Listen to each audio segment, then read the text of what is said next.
নমস্কার সকলকে। মেলুহার মৃত্যুঞ্জয়গণ শিবত্রয়ী কাহিনীর প্রথম পুস্তক, আমিষ ত্রিপাঠীর লেখা, বাংলা অনুবাদ অনিন্দ মুখার্জি, অভিষেক রথ ও অর্পিতা চ্যাটার্জি। অধ্যায় 1। তিনি এসেছেন। 1900 খ্রিস্টপূর্বাব্দ, মানস সরোবর, কৈলাস পর্বতের পাদদেশ, তিব্বত। শিব কমলা রঙের আকাশের দিকে স্থির দৃষ্টিতে চেয়ে রয়েছেন। এদিকে মানস সরোবরের ওপর ভেসে থাকা কমলা মেঘেরা সবেমাত্র সরে গিয়ে সূর্য ডোবার পালাকে দৃশ্যমান করে তুলেছে।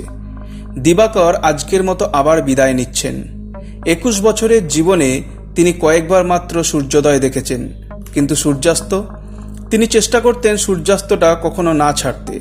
তার সামনে যতদূর চোখ যায় দিগন্ত বিস্তৃত হিমালয়ের প্রেক্ষাপট, বিশাল হ্রদ ও অস্তগামী সূর্য, সব মিলিয়ে এক অপরূপ প্রাকৃতিক দৃশ্য। অন্য যে কোনো দিন হলে উপভোগ করতেন, কিন্তু আজ আর তা করা গেল না। সরোবর তীরে জলের ওপর ঝুঁকে থাকা একটি পাথরের ওপর বলিষ্ঠ অথচ নমনীয় শরীর নিয়ে উবু হয়ে বসলেন। জলে প্রতিফলিত চকচকে আলোয় শরীরের যে ক্ষত চিহ্নগুলি জলজল করে উঠেছে, সেগুলো বহু লড়াইয়ের সাক্ষী। সেই বাদনহীন ছেলেবেলার দিনগুলি তার মনে পড়ে। সরোবরের জলেতে নুড়ি ছুঁড়ে লাফ খাওয়ানোর খেলাটা তিনি ভালোভাবেই রপ্ত করেছিলেন। তার দলে সবচাইতে বেশিবার লাফ খাওয়ানোর কৃতিত্ব তারই অধিকারে ছিল, 17 বার। কোনো সাধারণ দিন হলে এই ফেলে আসা সুখস্মৃতি তাকে আনন্দ দিত, যা বর্তমানের উৎকণ্ঠায় চাপা পড়ে গিয়েছিল। আজ লেশমাত্র আনন্দ ছাড়াই তিনি গ্রামের দিকে ফিরলেন। গ্রামের প্রধান ফটকে ভদ্র সজাগ হয়ে পাহারা দিচ্ছিল। শিব তাকে চোখের ইশারা করলেন। ভদ্র ঘুরে পড়েই দেখল দুজন সহযোগী পাহারাদার বেড়ার ওপর হেলান দিয়ে ঝিমোচ্ছে। সে গালাগালি দিয়ে তাদের সজোরে লাথি মারল। তিনি সরোবরের দিকে আবার ফিরে চললেন। ঈশ্বর ভদ্রর মঙ্গল করুন, ওর অন্তত কিছুটা দায়িত্ববোধ আছে। চমড়ি গাইয়ের হাড়ের তৈরি কলকেটা শিব মুখে তুলে এক লম্বা টান দিলেন। অন্য কোনো দিন হলে এই গাঁজার জাদু প্রভাবে তার বিচলিত মনের উৎকণ্ঠা দমিয়ে কিছুটা স্বস্তির মুহূর্ত তাকে এনে দিত, কিন্তু আজ তা হলো না। চলার পথে বাঁদিকে তাকালেন, যেখানে সরোবরের ধারে ওই অচেনা বিদেশি অতিথির সৈন্যদের প্রহরায় রাখা হয়েছে। 20 জন শিবের নিজের সৈন্য তাদের পাহারা দিচ্ছে। তাদের পক্ষে কোনো রকম অতর্কিত আক্রমণ করা অসম্ভব ছিল। এত সহজেই এই বিদেশিরা নিরস্ত্র হলো? এরা আমাদের দেশের রক্তলোলুপ বোকাগুলোর মতন নয়, যারা শুধু যুদ্ধের জন্য যে কোনো অজুহাত খোঁজে। চলতে চলতে তার মনে ওই বিদেশি আগন্তুকের বক্তব্যগুলো ফিরে ফিরে আসতে লাগলো। আমাদের দেশে চলুন, যা এই হিমালয়ের ওপারেই। অন্যেরা একে মেলুহা বলে, আমাদের কাছে তা স্বর্গ। এটি ভারতের, এমনকি মনে হয় বিশ্বের সবচেয়ে শক্তিশালী ও সমৃদ্ধ দেশ। আমাদের দেশে অভিবাসীদের জন্য বিশেষ সরকারি ব্যবস্থা আছে। ওখানে গেলে উর্বর জমি ও চাষের জন্য সব রকম সাহায্য পাবেন। আজ আপনারা গুণ উপজাতিরা এই পাথুরে অনুর্বর দেশে বেঁচে থাকার জন্য খুবই লড়াই করেন, কিন্তু মেলুহাতে বাস করার সুখ সবচাইতে অদ্ভুত, কল্পনারও অতীত। সামান্য কর দিলে এবং কিছু নিয়মকানুন মেনে চললেই ওখানে আজীবন সুখে ও শান্তিতে থাকতে পারবেন, বিনিময়ে আর কিছুই দিতে হবে না। শিব ভাবতে লাগলেন যে এই নতুন দেশে তিনি তো আর নেতা হয়ে থাকতে পারবেন না। আচ্ছা, নেতা হয়ে থাকাটা কি খুবই জরুরি? কিন্তু সেটা ছাড়া কি আর আমার চলবে না? তার উপজাতিকে বিদেশিদের নিয়ম অনুযায়ী বসবাস করতে হবে, জীবনযাপন করার জন্য তাদের রীতিমতো খাটতে হবে। শুধুমাত্র বেঁচে থাকার জন্যে প্রতিদিনের এই মারামারি হানাহানির চাইতে সেটা তো ভালো। শিব আবার কলকেতে আরেকটা টান মারলেন। ধোঁয়াটা কাটতে তাকালেন গ্রামের একবারে মধ্যিখানে, তার কুঠিরের ডান পাশে সেই কুঠিরের দিকে, যেটায় ওই বিদেশি লোকটিকে রাখা হয়েছে। লোকটাকে বলা হয়েছিল বটে যে ওখানে সে আরামে ঘুমোতে পারবে। আসলে শিব ওকে জামিন হিসাবে রাখতে চেয়েছিলেন। বলা তো যায় না, যদি আমাদের গ্রামটি যাতে পবিত্র সরোবরের ধারে থাকতে পারে, তার জন্য প্রায় প্রতি মাসেই পাকরাতি জাতিদের সঙ্গে লড়াই করতে হয়। ওরা অন্যান্য নতুন জাতিদের সঙ্গে বন্ধুত্ব পাতাচ্ছে আর দল ভারী করে প্রতি বছরই আরও শক্তিশালী হয়ে উঠছে। পাকরাতিদের আমরা হারাতে পারি, কিন্তু সব পাহাড়ি জাতিদের তো একসঙ্গে হারাতে পারবো না। মেলুহাতে চলে গেলে এই অযথা মারামারি হানাহানির থেকে তো মুক্তি পাওয়া যাবে। ওখানে গেলে অনেক সুখে শান্তিতে থাকতে পারবো। এর মধ্যে খারাপটা কি থাকতে পারে? আমরা কেন এই প্রস্তাবটা মানছি না? ব্যাপারটা তো বেশ ভালোই মনে হচ্ছে। কথাগুলো ভাবতে ভাবতে শেষ টান দিয়ে শিব কলকেটা পাথরে ঠুকে ঠুকে ভেতরের পোড়া ছাই বার করলেন। তারপরে উঠে দাঁড়ালেন ও খোলা বুকের ওপর পড়া ছাই গুঁড়ো ঝেড়ে ফেললেন। হাতটা পরনের বাগছালেতে মুছেই লম্বা লম্বা পা ফেলে গ্রামের দিকে চললেন। ফটকে ভদ্র ও দুজন সৈনিক পাহারা দিচ্ছিল। শিবকে আসতে দেখেই তারা খাড়া হয়ে দাঁড়ালো। শিব ভুরু নাচিয়ে ও মজার অঙ্গভঙ্গি করে আবহাওয়াটা হালকা করে দিয়ে গেলেন। ও যে সেই ছোটবেলা থেকে আমার প্রাণের বন্ধু, সেটা বারবার ভুলে যায় কেন? নেতা হয়েছি বলে সম্পর্কটা তো পাল্টে যেতে পারে না। সবার সামনে ওর নিজেকে এতটা ছোট করে দেখানোটা বাড়াবাড়ি হয়ে যাচ্ছে। শিবের গ্রামের কুঠিরগুলো ওখানকার অন্যদের থেকে অনেক ভালো ও মজবুত। ঘরগুলোতে অন্তত পরিণত বয়সে সোজা হয়ে দাঁড়াতে পারে। এখনকার চরম আবহাওয়া প্রতিরোধ করেও মাটিতে মিশে যাওয়ার আগে কুটিরগুলো 3 বছর পর্যন্ত টিকে থাকে। কলকেটা নিজের কুটিরে ছুঁড়ে ফেলেই তাড়াতাড়ি পাশের কুটিরের দিকে হাঁটা দিলেন, যেখানে লোকটা নিশ্চিন্তে ঘুমোচ্ছে। হয়তো লোকটা অনুভবই করেনি যে ও বন্দী, অথবা মনে প্রাণে ভেবেছে যে নিজে ভালো ব্যবহার করেছে তাই প্রতিদানে ভালো ব্যবহারই পাবে। শিবের মনে পড়ল তার খুড়োর কথা, যিনি তার গুরুও ছিলেন। তিনি প্রায়ই বলতেন যে কোনো ভালো কাজের সামাজিক স্বীকৃতি পেলে মানুষ আরও বেশি করে সেই কাজ করে। তেমনি বিশ্বাসের সামাজিক স্বীকৃতি পেলে মানুষ অন্যকে বিশ্বাস করতে শেখে। ওদের সৈন্যরা যখন অচেনা লোকের থেকেও ভালো ব্যবহার আশা করছে, তখন মেলুহা দেশের সমাজটা নিশ্চয়ই খুব বিশ্বাসীদের স্থান। শিব তার দাড়ি চুলকাতে চুলকাতে ঘুমন্ত লোকটার দিকে ভালো করে তাকালেন। লোকটা বলেছিল যে ওর নাম নন্দী। হাত পা ছড়িয়ে অসারে ঘুমিয়ে থাকার জন্য মোটা বিশাল মেলুহি লোকটাকে আরও বিশাল লাগছিল। প্রতিটি শ্বাস প্রশ্বাসের সঙ্গে ওর বিশাল ভুঁড়িটা নেচে উঠছিল। মোটা হলেও চামড়া বেশ টানটান ও চকচকে। মুখ আধখোলা করে ঘুমানোর ফলে ওর শিশুসুলভ মুখটা আরও নিষ্পাপ মনে হচ্ছিল। এই কি সেই লোক যে আমাকে সেই ভবিষ্যবাণী অনুযায়ী নির্ধারিত লক্ষ্যে পৌঁছে দেবে? যে কথাগুলো খুড়ো বলতেন, আমি কি সেই লক্ষ্যে পৌঁছাতে পারবো? তোর ভাগ্যটা খুব ভালো রে, এই বিশাল হিমালয়ের চেয়েও বিশাল। কিন্তু সেটা কাজে করতে গেলে এই বিশাল হিমালয় তোকে টপকে ওপারে যেতে হবে। আমি কি এর যোগ্য? আমার লোকেদের কথা তো আগে আমায় ভাবতে হবে। ওরা কি মেলুহাতে সুখী হবে? শিব নন্দীর দিকে তাকালেন। তখনই হঠাৎ শাঁখের আওয়াজ তার কানে এলো। পাকরাতি তরবারি বার করতে করতে চেঁচিয়ে উঠলেন, যে যার জায়গায় দাঁড়িয়ে যাও। নন্দীও ঝট করে উঠে পড়ল। কম্বলের পোশাকের ভেতর থেকে লুকোনো তলোয়ার বার করল। দুজনেই তীর বেগে গ্রামের প্রধান ফটকটার দিকে দৌড়ালেন। সাধারণ নিয়ম মতো মহিলারা শিশুদের নিয়ে গ্রামের মধ্যিখানের দিকে ছুটতে শুরু করলো, আর পুরুষেরা অস্ত্র বার করে গ্রামের বাইরের দিকে দৌড়ালো। প্রধান দরজায় পৌঁছেই শিব আদেশ দিলেন, ভদ্র, আমাদের হ্রদের দিকে সৈন্যদের তাড়াতাড়ি আসতে বলো। ভদ্রের বয়ে নিয়ে যাওয়া আদেশ গুণ সৈন্যরা তৎক্ষণাৎ তা পালন করল। তারা অবাক হয়ে দেখল মেলুহি সৈন্যরাও পোশাকের ভেতর লুকোনো অস্ত্র বার করে গ্রামের দিকে দৌড় দিয়েছে। পাকরাতিরা সেই মুহূর্তে ঝাঁপিয়ে পড়ল। পাকরাতিরা রীতিমতো ছক কষে এই অতর্কিত আক্রমণ চালিয়েছিল। সাধারণত যুদ্ধহীন একটা দিন কাটলে সন্ধ্যের এই সময়টায় গুণ সৈন্যরা ঈশ্বরকে ধন্যবাদ জানায়। মেয়েরা সরোবরের ধারে ঘরোয়া টুকিটাকি কাজ করে, এটা অবসরের সময়। এই সময়টায় গুণেরা প্রচণ্ড শক্তিশালী যোদ্ধা জাতি থাকে না। তারা অন্য সব সাধারণ পাহাড়ি উপজাতিদের মতো হয়ে যায়, যারা এই চরম প্রাকৃতিক আবহাওয়ার সঙ্গে যুদ্ধ করে বেঁচে আছে। ভাগ্য কিন্তু আবার পাকরাতিদের বিপক্ষেই গেল। বিদেশি অবস্থানের জন্যে শিবের সৈন্যরা আগে থেকেই সজাগ ছিল।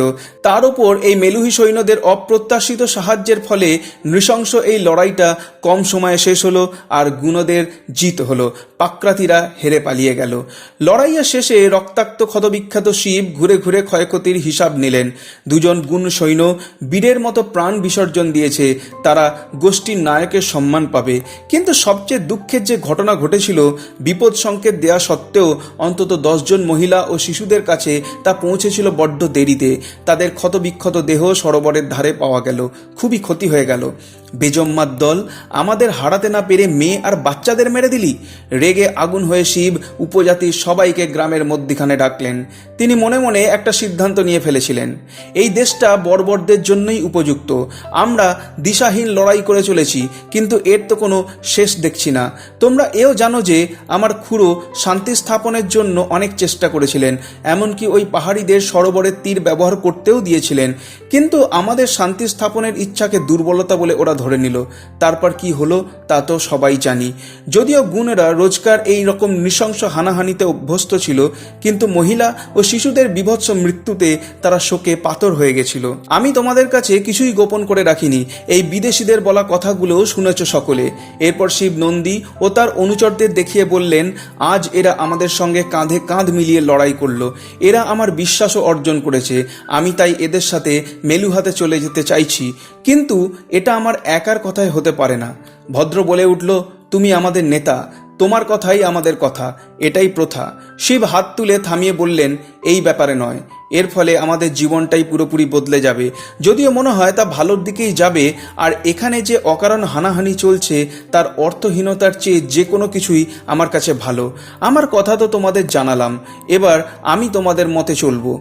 এবার জানাও তোমরা কি চাও, যাওয়া না যাওয়া তোমাদের ওপর। গুণেরা তাদের প্রথা ও নিয়মগুলো কঠোরভাবে মেনে চলার চেষ্টা করত, কিন্তু শিবের প্রতি তাদের যে শ্রদ্ধা ও আনুগত্য তা কেবলমাত্র প্রথাগত ছিল না, সেটা গড়ে উঠেছিল তার চরিত্রের জন্য। কারণ অসাধারণ বুদ্ধি, সামরিক কুশলতা ও বীরত্ব দিয়ে তিনি গুণদের বিশাল সব যুদ্ধে জয়ী করে তুলেছিলেন। এক বাক্যে তারা বলে উঠল, তোমার কথাই আমাদের কথা। আজ 5 দিন হয়ে গেল মেলুহিদের সঙ্গে যাওয়ার জন্য শিব তার উপজাতির সবাইকে নিয়ে দেশ ছেড়ে চলে এসেছেন। মেলুহা যাওয়ার পথে একটা উপত্যকার কোণে শিবির স্থাপন করা হয়েছে। একটার ভেতর আরেকটা এমন 3টে গোল চাকার মতো করে শিব তার শিবির সাজিয়েছেন। একেবারে বাইরের গোলাকার সারি চমড়ি গাইয়ের দল দিয়ে ঘিরে রাখা হয়েছে, যাতে হঠাৎ কোনো আক্রমণ হলে চমড়িরা জানান দিতে পারে। তারপরেই মাঝখানে যোদ্ধাদের রাখা হয়েছে লড়াই করার জন্য, আর একেবারে মধ্যিখানে আগুন ঘিরে মহিলা ও শিশুদের রাখা হয়েছে। খরচার খাতায় রাখার মতো প্রথমে রক্ষকদের, দ্বিতীয় সারিতে ও সবচাইতে অসহায়দের ভেতরে। যে কোনো সময় আক্রমণ হতে পারে এমন আশঙ্কা করে শিব তার সেনাদের নিয়ে সজাগ হয়ে আছেন। সবচাইতে খারাপের জন্য তিনি প্রস্তুত। মূল জায়গাগুলো অমনিতে পেলে আর তার ওপর সরোবরের তীর দখলে এলে পাক্রাতিরা খুবই অবাক ও আনন্দিত হবে। কিন্তু শিব ভালো করেই জানেন যে পাক্রাতিদের নেতা দক্ষ তাদের শান্তিতে চলে যেতে দেবে না। শিবের দলবলকে হারিয়ে তার দেশ পাক্রাতিদের দখল করার দাবি করে ও কীর্তিমান হতে চাইবে, এর চাইতে বেশি কিছু চাওয়ার তার নেই। শিব নিজে যুদ্ধের উন্মাদনায় মেতে উঠতেন ও তা উপভোগ করতেন, কিন্তু পরে এও বুঝতে পারতেন যে তার দেশের এই লড়াই আসলে উদ্দেশ্যহীন এক প্রয়াস। নন্দীর দিকে তাকিয়ে দেখলেন যে খানিক দূরেই সে সজাগ হয়ে বসে আছে। 25 জন মেলুহি সৈন্য গোল হয়ে দ্বিতীয় সারির শিবিরে বসে আছে। ও কেন গুণেদের বেছে নিল ওদের দেশে নিয়ে যাবার জন্য? পাক্রাতিদের নিল না কেন? দূরে কিছু নড়ে উঠতে দেখে শিবের চিন্তায় ছেদ পড়ল। আরও ভালো করে দেখার চেষ্টা করেও তেমন কিছু পেলেন না। সবই ঠিক আছে মনে হলো। এই এলাকায় আলো ছায়ার নানা রকম খেলা চলে, তেমনি কিছু হবে ভেবে আবার আরাম করে দাঁড়ালেন, আর তখনই আবার ছায়া দেখতে পেলেন। অস্ত্র ধরো সবাই, চিৎকার করে উঠলেন শিব। গুণ ও মেলুহি সৈন্যরা তাড়াতাড়ি অস্ত্র নিয়ে যুদ্ধের জন্য তৈরি হতেই 50 জন পাক্রাতি সৈন্য ধেয়ে এলো। পরিকল্পনাহীন বোকার মতো আক্রমণ করতে গিয়ে ওরা চমড়িগুলোর ওপর এসে পড়ল। জন্তুগুলো ভয় পেয়ে লাফিয়ে ঝাঁপিয়ে চাট মেরে প্রথমেই পাক্রাতিদের বেশ কয়েকজনকে আহত করে দিল। ওদের পেরিয়ে কয়েকজন মাত্র ভেতরে ঢুকতে পারল, আর তারপরেই অস্ত্রে অস্ত্রে সংঘাত বেঁধে গেল। কম বয়সী এক পাক্রাতি যোদ্ধা ভীষণ উত্তেজিত হয়ে অস্ত্র ঘোরাতে ঘোরাতে শিবকে আঘাত করতে ছুটে এলো। শিব পেছনে সরে সেটা এড়ালেন। মসৃণ অথচ বিদ্যুৎ গতি দিয়ে তার তরবারি চালালেন, ফলে পাক্রাতিটার বুক চিরে গেল। তরুণ যোদ্ধা পিছিয়ে হেলে পড়ল, আর শিব এটাই চাইছিলেন। তার তলোয়ার পাশবিকভাবে পেটে ঢুকিয়ে দিয়েই পেঁচিয়ে টেনে বার করে নিলেন, যেমন তিনি করে থাকেন। লোকটাকে ক্রমশ এক যন্ত্রণাময় মৃত্যুর দিকে ঠেলে দিতে পেছন ফিরেই দেখলেন আর একজন পাক্রাতি একজন গুণকে মারতে যাচ্ছে। তিনি লাফিয়ে উঠে খাড়াখাড়িভাবে তলোয়ার চালালেন, ফলে পাক্রাতির অস্ত্রশুদ্ধ হাতটা দেহ থেকে বিচ্ছিন্ন হয়ে গেল। ইতিমধ্যে শিবের মতো সুদক্ষ যোদ্ধা ভদ্র দুহাতে 2 তলোয়ার নিয়ে একই সঙ্গে 2 জন পাক্রাতির সঙ্গে লড়াই করছিল।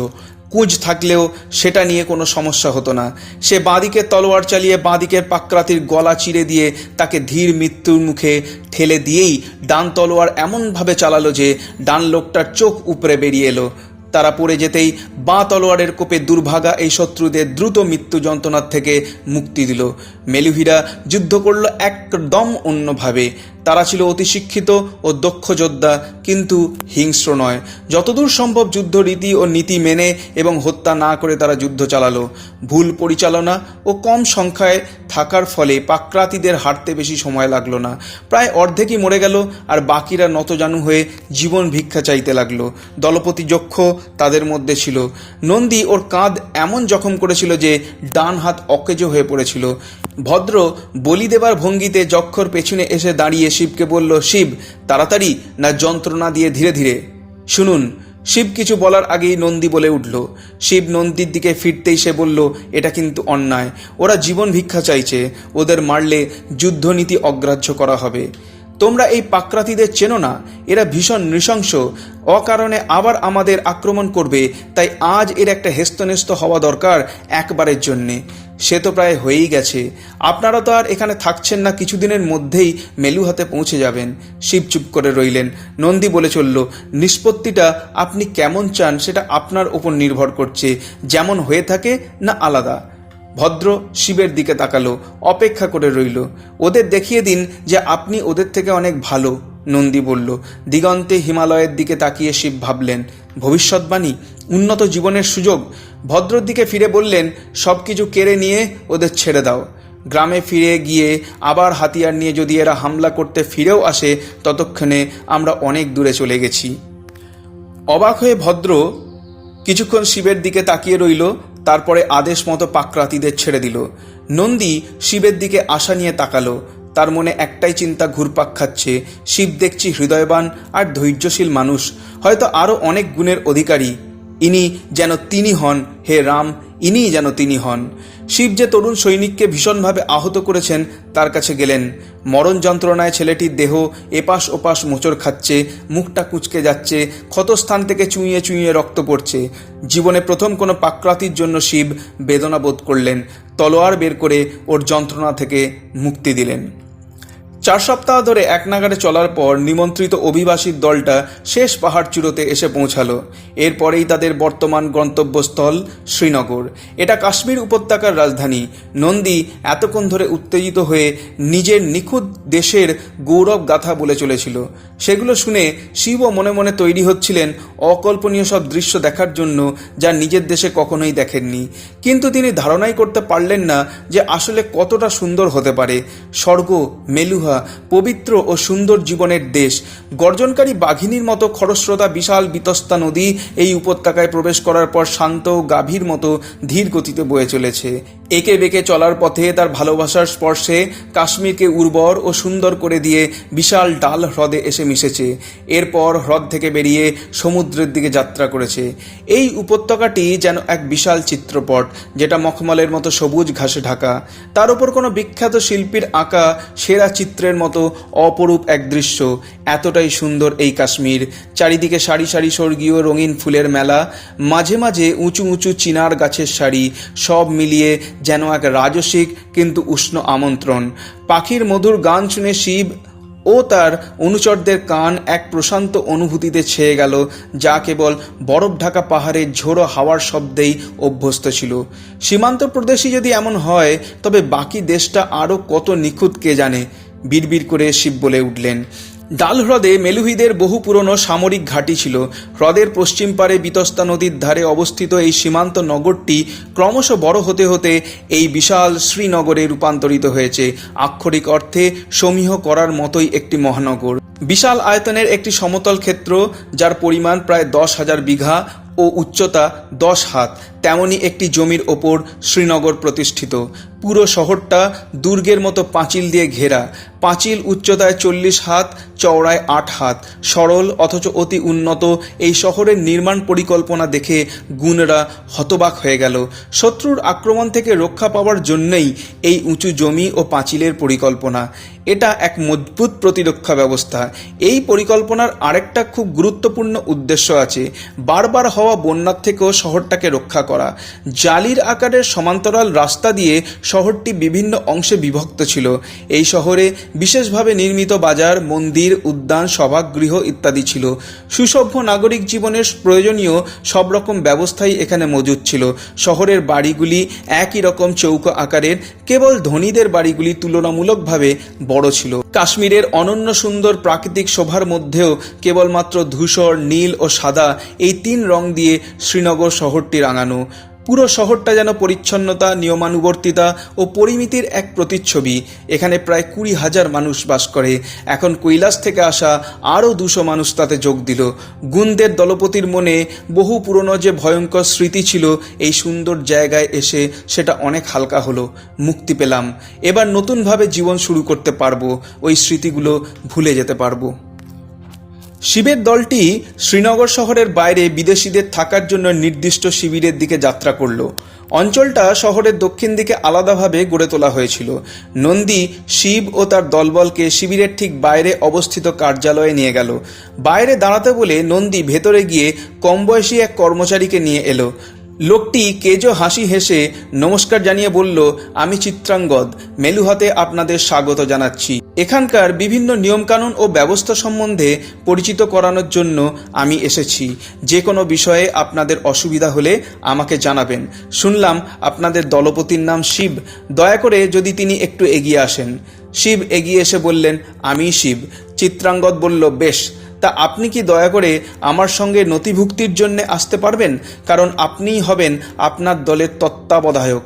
আর যেহেতু আপনি দলপতি, যে কোনো প্রকার আদান প্রদান আপনার মাধ্যমেই করা হবে। উপজাতির সকলে এখানকার নির্দেশ পালন করছে কিনা তা দেখার দায়িত্ব আপনাকেই নিতে হবে। চিত্রাঙ্গদের কথার মধ্যেই নন্দী বলে উঠল, মহাশয় যদি অনুমতি দেন তো আমি গিয়ে আপনাদের থাকার ব্যবস্থাটা করে আসি। শিব লক্ষ্য করলেন যে নন্দীর এইভাবে কথা বলার জন্য চিত্রাঙ্গদের মুখ থেকে মুহূর্তের জন্য মেকি হাসিটা মিলিয়ে গিয়ে পরক্ষণেই আবার ফিরে এলো। শিব নন্দীর দিকে ঘুরে বললেন, অবশ্যই তুমি যেতে পারো, আমার অনুমতি নেওয়ার দরকার নেই। তবে বন্ধু, ফিরে এসে তোমায় একটা কথা রাখতে হবে। নিশ্চয়ই, বলুন মহাশয়। অতি বিনয়ের সঙ্গে ঝুঁকে নন্দী বলল, এখন থেকে আমাকে শিব বলেই ডাকবে, মহাশয় বলে নয়। আমি দলপতি নই, আমি তোমার বন্ধু। চমকে উঠে নন্দী আবার ঝুঁকে বলল, যথা আজ্ঞা মহাশয়, না মানে শিব। শিব এরপর চিত্রাঙ্গদের দিকে ফিরলেন। এবার ওর মুখের হাসিটা আর মেকি নেই। সে বলল, বেশ, এবার আমার সঙ্গে যদি আসেন তবে কাজকর্মগুলো তাড়াতাড়ি মিটিয়ে ফেলা যাবে। নথিভুক্ত হওয়া এই নতুন দলটি এরপর এলাকাটির প্রধান দরজার সামনে এলো। নন্দী দরজার বাইরে অপেক্ষা করছিল। সবাইকে ভেতরে নিয়ে চলল। এখানকার রাস্তাগুলো শ্রীনগরের মতোই উত্তর, দক্ষিণ, পূর্ব, পশ্চিমে এইভাবে বিন্যস্ত করা। মূল রাস্তার দুধারে পায়ে চলার আলাদা পথ। নিজের দেশের নোংরা পাহাড়ি পথের সঙ্গে এর তুলনা করে শিব আশ্চর্য হলেন।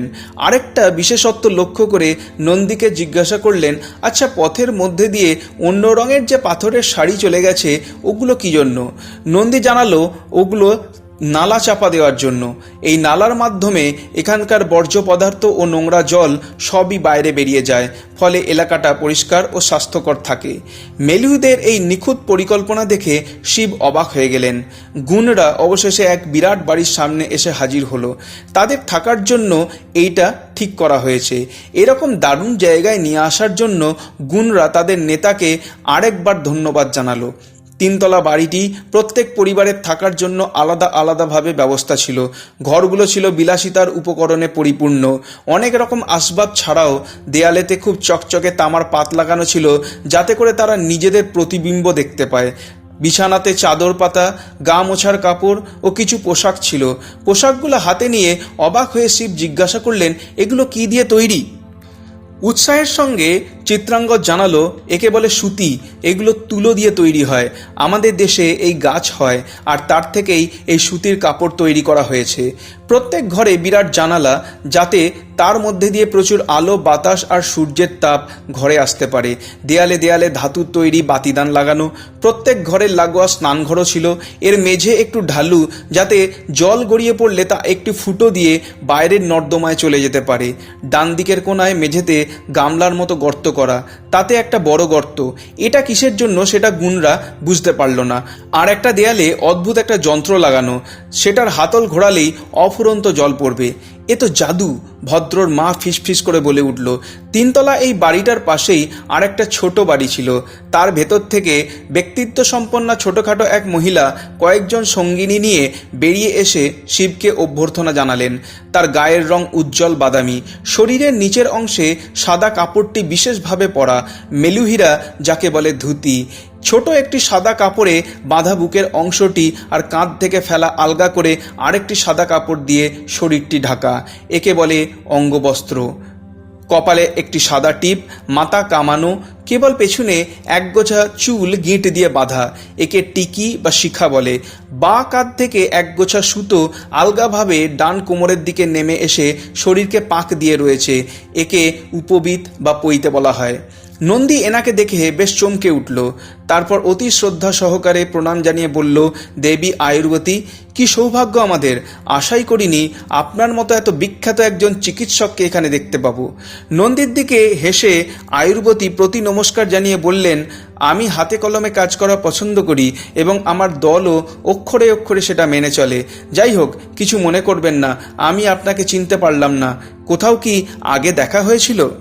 না দেবী, আমাদের আগে কোথাও দেখা হয়নি, তবে আমাদের দেশের সেরা চিকিৎসককে কে না চেনে।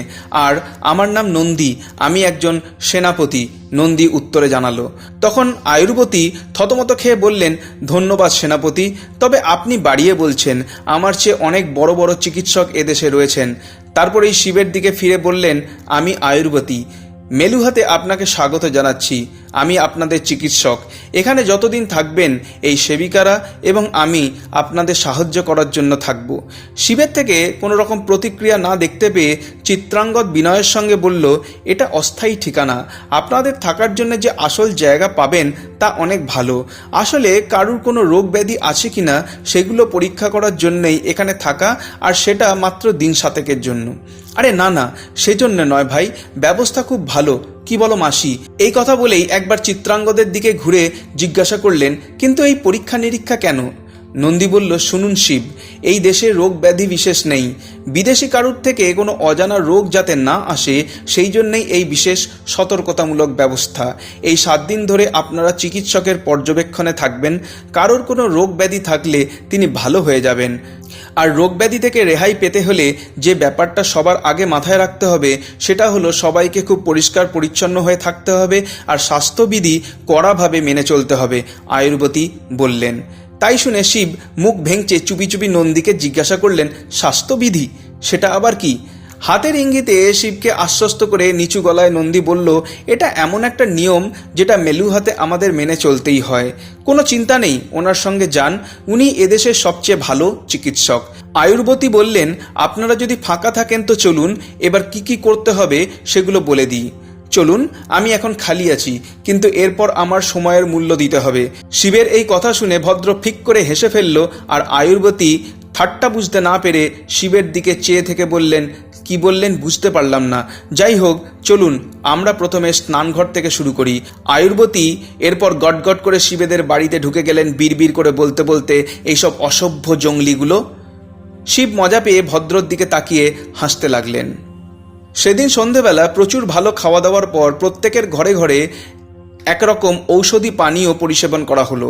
সেটা মুখে দিয়েই ভদ্র ওয়াক তুলে শিবকে বলল, ছ্যা, এটা একেবারে চমড়ির পেচ্ছাপের মতো খেতে। ভদ্রের মুখ কুঁচকে গেল। ভদ্রর পিঠে জোর চাপড় মেরে শিব হেসে বললেন, তুই জানলি কি করে চমড়ির পেচ্ছাপ কেমন খেতে? এবার নিজের ঘরে যা, আমি এখন ঘুমোবো। বিছানাগুলো দেখেছো? জীবনের সেরা ঘুমটা বোধহয় আজই হবে। বিছানা তো দেখেছি, ধুত্তর। শিব হাসলেন, শুয়ে দেখি কেমন লাগে, এবার বেরো। ভদ্র জোরে হাসতে হাসতে শিবের ঘর ছেড়ে চলে গেল।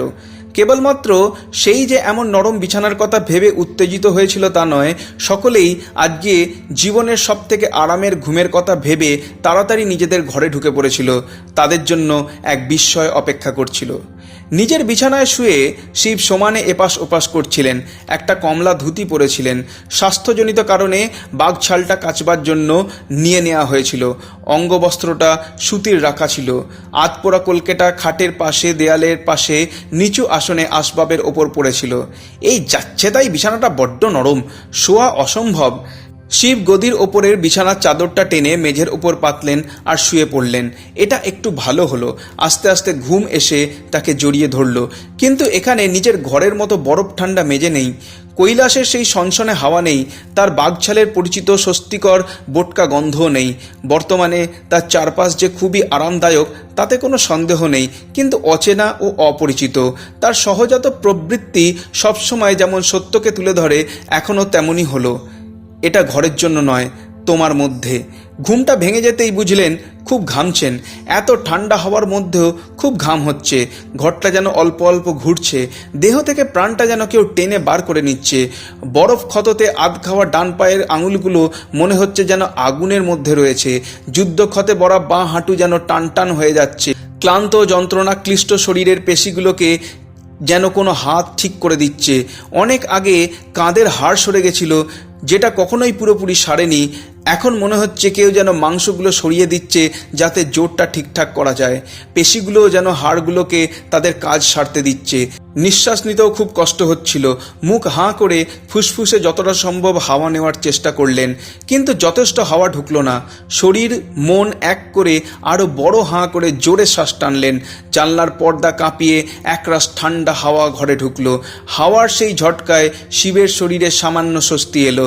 তারপরেই আবার যুদ্ধ শুরু হলো। ক্ষুধার্ত শরীরের জন্য প্রাণপণ চেষ্টায় তিনি বড় বড় হাঁ করে বাতাস টানতে থাকলেন। ঠক ঠক দরজার ওপর হালকা টোকায় শিব সজাগ হলেন। মুহূর্তের জন্য তিনি বিক্ষিপ্ত হয়ে পড়েছিলেন। কাঁধে টান ধরেছে বটে, তবে আগের চেনা ব্যথাটা আর নেই। হাঁটুর দিকে তাকালেন, ব্যথা তো নেই, ক্ষতও মিলিয়ে গেছে। নিচু হয়ে পায়ের আঙুলটা লক্ষ্য করলেন, গোটা হয়ে গেছে। আরও ঝুঁকে পায়ের পাতা চাপ দিয়ে পরীক্ষা করে দেখলেন, বহু বছর পরে তার আঙুলের প্রথম নড়াচড়ার চরচর আওয়াজে ঘর গমগম করে উঠল।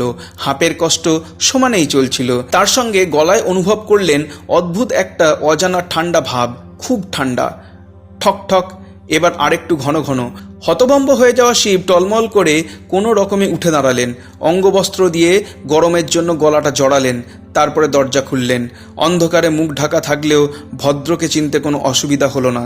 আতঙ্কিত গলায় সে ফিসফিস করে জানালো, এত রাতে ঘুম থেকে তোমায় বিরক্ত করার জন্য দুঃখিত, কিন্তু মায়ের গা জ্বরে পুড়ে যাচ্ছে, কি করা যায়? ভদ্রর কপালে হাত দিলেন শিব। স্বাভাবিকভাবেই, তোরও জ্বর হয়েছে দেখছি, ঘরে যা, আমি চিকিৎসক নিয়ে আসছি। দালান ধরে হুড়মুড়িয়ে সিঁড়ির দিকে ছোটার সময় শিব দেখতে পেলেন যে বহু ঘরের দরজাই খোলা। একই চেনা কথা, হঠাৎ জ্বর, সাহায্য চাই।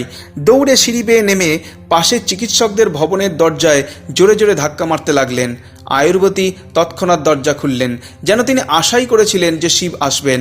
শিব শান্ত হয়েই বললেন, আয়ুর্বতী, আমার দলের প্রায় সবাই হঠাৎ অসুস্থ হয়ে পড়েছে, তাড়াতাড়ি চলুন, তাদের সাহায্য চাই।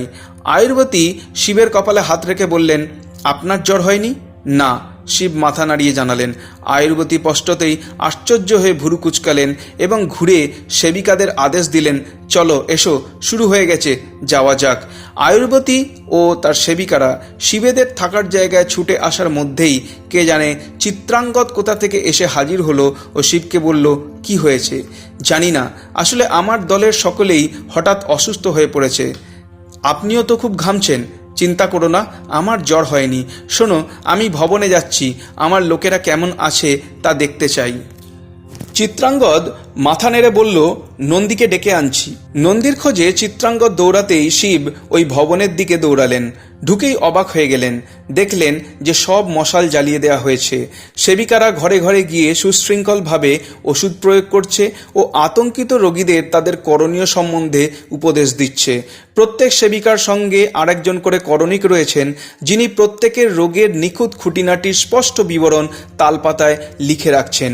মেলুহিরা এরকম ঘটনার জন্য প্রস্তুত ছিল। দালানের শেষে আয়ুর্বতী কোমরে হাত দিয়ে দাঁড়িয়েছিলেন, যেন একজন সেনাপতি তার একদল সুদক্ষ সৈন্যকে পরিচালনা করছেন। শিব তার কাছে দৌড়ে এসে জানতে চাইলেন দোতলা ও তিনতলাতে কি হচ্ছে। আয়ুর্বতী শিবের দিকে না ঘুরেই বললেন, সেবিকারা ভবনের সব জায়গাতে পৌঁছে গেছে। এখানকার অবস্থা নিয়ন্ত্রণে এলেই আমি ওপরের তলায় দেখতে যাব, আর আধ ঘন্টার মধ্যেই সব রুগীদের চিকিৎসার ব্যবস্থা হয়ে যাবে। আপনারা দেখছি অসাধারণ আর সুদক্ষ, তাও প্রার্থনা করছি যেন সবাই ভালো হয়ে যায়। চিন্তিত শিব বললেন। আয়ুর্বতী শিবের দিকে ঘুরলেন। তার ভুরু একটু উঠল, তার চিন্তাশীল মুখে যেন একটু হাসির রেখা ভেসে উঠল। মুখে তাচ্ছিল্যের ভাব এনে বললেন, কোনো চিন্তা করবেন না, আমরা হলাম মেলুহি, যে কোনো রকম পরিস্থিতিকে নিয়ন্ত্রণে আনার ক্ষমতা আমাদের আছে, সবাই ভালো হয়ে যাবে। আমি কোনোভাবে সাহায্য করতে পারি? পারেন, দয়া করে এখনই চান করে ফেলুন। কি? হ্যাঁ, দয়া করে তাড়াতাড়ি গিয়ে চান করে নিন এখনই। আয়ুর্বতী শিবকে কথাটা বলেই তার সঙ্গীদের দিকে ঘুরে তাকালেন। সবাই শোনো, তোমরা অবশ্যই মনে রাখবে যে 15 বছরের কম কেউ থাকলে তাদের মাথা কামিয়ে দিতে হবে। আর মস্ত্রক, তুমি এখনই ওপরে চলে গিয়ে পরের ওষুধগুলো চালু করে দাও, আমি 5 মিনিটে পৌঁছাচ্ছি। অবশ্যই দেবী, বলেই তরুণটি বিশাল এক কাপড়ের থলে নিয়ে ওপরে তাড়াতাড়ি উঠতে লাগলো। শিব তখনও যাননি দেখে আয়ুর্বতী বললেন, আপনি এখনও এখানে আছেন? যতটা সম্ভব বেড়ে ওঠার রাগ পুষে রেখে নরমভাবে শিব বললেন, চান করলে কি এমন আলাদা হবে? সবাই বিপদের মধ্যে রয়েছে, আমি এখন ওদের সাহায্য করতে চাই। এইবার আয়ুর্বতী রাগ চাপার চেষ্টা না করেই বললেন, আমার এখন তর্ক করার সময় এবং ধৈর্য নেই, আপনাকে চান করতে হবে এখনই। শিব আয়ুর্বতীর দিকে কঠিন চোখে চাইলেন। মুখ থেকে অশ্লীল কথা বেরিয়ে আসছিল। অনেক কষ্টে সেটা আটকালেন। হাতের মুঠি শক্ত করে চাইছিলেন নিজের মতো করে তর্কের জবাবটা দিতে, কিন্তু উনি যে মহিলা। আয়ুর্বতীও রাগতভাবে তাকালেন। চিকিৎসক বলে সবাই তাকে মেনে চলে। যখন কোনো রোগীকে নির্দেশ দেন, আশা করেন রোগী বিনা বাক্যে সেই নির্দেশ পালন করবে। কিন্তু বহু বছরের অভিজ্ঞতায় শিবের মতো কয়েকজনকেও পেয়েছেন, বিশেষ করে অভিজাত সম্প্রদায়ের মধ্যে। তাদের সঙ্গে যুক্তি দিয়ে কাজ করতে হয়, আদেশ দিলে হয় না। কিন্তু এই লোকটা তো সামান্য এক বিদেশি, কোনো অভিজাত নয়। অনেক কষ্টে নিজেকে সামলে আয়ুর্বতী বললেন, শিব, আপনি ঘামছেন। এই ঘাম যদি পরিষ্কার না করে ফেলেন তাহলে আপনার মৃত্যু অনিবার্য। দয়া করে আমার কথা বিশ্বাস করুন, যদি মারাই যান তবে আপনার দলকে কোনো সাহায্যই তো করতে পারবেন না। চিত্রাঙ্গদ দমাদ্দম দরজায় ধাক্কা দিতে বিরক্ত হয়ে ঘুম চোখে নন্দী হ্যাঁচকা মেরে দরজাটা খুলল। খুব দরকারি কিছু হবে নিশ্চয়ই, তাড়াতাড়ি চলো, শিবের দল অসুস্থ হয়ে পড়েছে। এর মধ্যেই সবে তো প্রথম রাত, বলে অঙ্গবস্ত্র কাঁধে ফেলে নন্দী বলল, চলো যাওয়া যাক। স্নানঘরটা অদ্ভুত জায়গা বলে মনে হলো। শিব নিজের দেশে মানস সরোবরে বরফের মতো ঠান্ডা জলে ঝপাং করে নেমে জল ছিটিয়ে চান করতে অভ্যস্ত ছিলেন, তাও মাসে 2 দিন। চানঘরটা তার বদ্ধ মনে হলো। দেয়ালে লাগানো অদ্ভুত কলটা ঘোরাতেই জোরে জল পড়তে শুরু করলো। মেলুহিরা যাকে সাবান বলে, সেই জিনিসটা তিনি গায়ে ঘষতে লাগলেন। আয়ুর্বতীর কড়া নির্দেশ যে এটা গায়ে ঘষতেই হবে। জল বন্ধ করে গামছা তুললেন। গা ঘষতে ঘষতে কয়েক ঘন্টা ধরে শরীরে ঘটে যাওয়া যে ব্যাপারগুলো এতক্ষণ আমল দেননি সেগুলো প্রকট হলো। তবে চোট খাওয়া কাঁধটা নতুনের মতো হয়ে গেছে। অবাক হয়ে দেখলেন ক্ষতবিক্ষত বাঁ হাঁটু সম্পূর্ণ সেরে গেছে, কোনো দাগও নেই। খসে পড়া পায়ের আঙুল আবার গজিয়ে উঠেছে।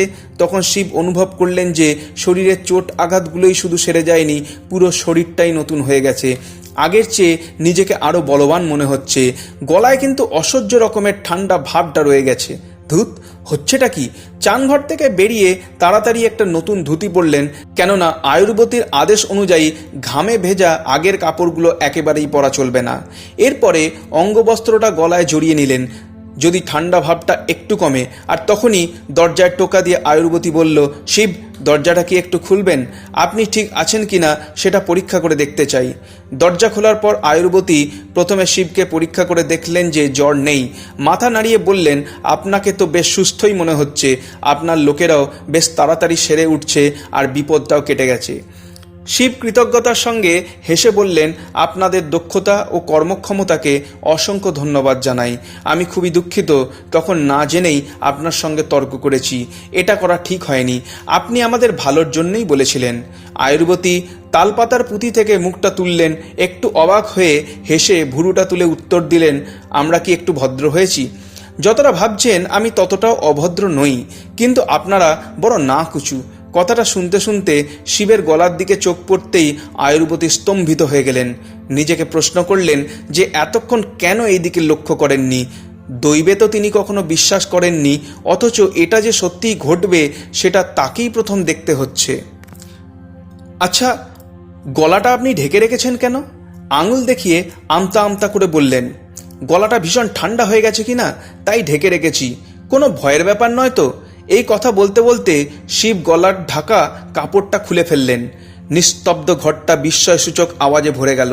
ঘটনার আকস্মিকতায় আয়ুর্বতী ধাক্কা খেলেন, চমকে হাত দিয়ে মুখ ঢাকলেন, ফলে পুঁথির পাতাগুলো ঘরময় ছড়িয়ে পড়ল। দুর্বল হাঁটু তাকে আর সোজা রাখতে পারছিল না।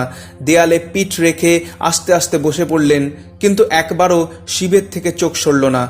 চোখ দিয়ে ঝরঝর করে জল পড়তে লাগলো, আর সমানে মন্ত্র বলে যেতে লাগলেন, ওং ব্রহ্ময়ে নমঃ, ওং ব্রহ্ময়ে নমঃ। শিব উদ্বেগের সাথে জিজ্ঞাসা করলেন, কি হলো, গুরুতর কিছু ঘটল নাকি? আপনি এসেছেন প্রভু, আপনি এসেছেন। এমন অদ্ভুত আচরণ দেখে শিবের প্রতিক্রিয়ার আগেই নন্দী তাড়াতাড়ি এসে উপস্থিত হলো। ঘরে ঢুকেই লক্ষ্য করল আয়ুর্বতী মাটিতে বসে পড়েছেন, আর তার চোখ দিয়ে অঝরে জল পড়ছে। আশ্চর্য হয়ে নন্দী জিজ্ঞাসা করল, কি হয়েছে দেবী? আয়ুর্বতী কেবল আঙুল দিয়ে শিবের গলার দিকে দেখালেন। নন্দী তাকাতেই দেখল শিবের গলা থেকে অদ্ভুত উজ্জ্বল নীল রঙের আভা বেরোচ্ছে। আনন্দে এমন চিৎকার করে উঠল, মনে হলো অনেক দিনের বন্দি কোনো জন্তু যেন মুক্ত হল। হাঁটু গেড়ে সে ধপাস করে বসে পড়ে বলে উঠল, আপনি এসেছেন প্রভু, নীলকণ্ঠ এসেছেন। ভক্তি ও আবেগে অধিপতি শিবের পায়ে মাথা ঠুকতে লাগলো। এই ভক্তির লক্ষ্য যিনি, তিনি কিন্তু উদ্বিগ্ন ও বিচলিত হয়ে পিছিয়ে গেলেন। শিব বিরক্ত ও উত্তেজিত হয়ে চেঁচিয়ে বললেন, এসব কি হচ্ছেটা কি? ঠান্ডায় জমে যাওয়া গলায় হাত রেখে পালিশ করা তামার আয়নার দিকে ঘুরলেন। নিজের নীলকণ্ঠ হয়ে যাওয়া দেখে বিস্ময়ে হতবাক হয়ে গেলেন। চিত্রাঙ্গদ দরজার ধারে দাঁড়িয়েছিল, সেও ভক্তি ও আবেগে বাচ্চার মতো ফোঁপাতে ফোঁপাতে বলতে লাগলো, আমরা রক্ষা পেলাম, আমরা রক্ষা পেলাম, তিনি এসেছেন। এখানেই অধ্যায় 1 সমাপ্ত হলো।